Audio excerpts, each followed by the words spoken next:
ఉన్నట్లుండి సడన్ గా మాటలు తడబడుతున్నాయా? శరీరంలో వణుకు మొదలైందా? చెమటలు పడుతున్నాయా? అయితే ఇది లో బ్లడ్ షుగర్ వల్ల కావచ్చు అంటున్నారు వైద్య నిపుణులు. డయాబెటీస్ పేషెంట్లలో చక్కెర స్థాయిలు బాగా తగ్గినప్పుడు ఈ లక్షణాలు కనిపిస్తాయి.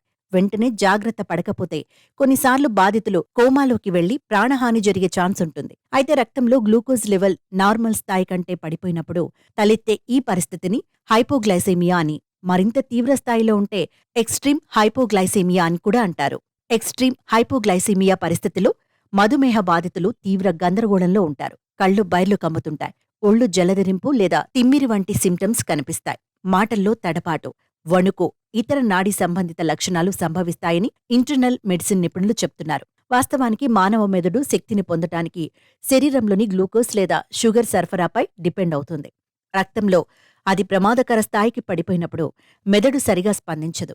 సమయానికి ట్రీట్మెంట్ అందకపోతే ప్రాణహాని ఉంటుంది. అయితే రక్తంలో షుగర్ లెవెల్ తగ్గడానికి అనేక కారణాలున్నాయి. ముఖ్యంగా ఓరల్ యాంటీ డయాబెటిక్స్ మెడికేషన్స్ ఎక్కువగా వాడాల్సి రావడం, sepsis, liver and kidney diseases, alcohol అధికంగా తీసుకోవడం, ట్యూమర్ లేదా కార్టిసాల్ వంటి హార్మోన్ల లోపాలు హైపోగ్లైసిమియాకు దారితీస్తాయి.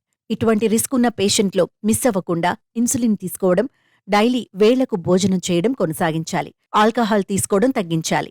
బయటకు వెళ్లినప్పుడు గ్లూకోజ్ పెంచే మాత్రలు, స్వీట్ వంటివి తీసుకువెళ్లడం మంచిదే.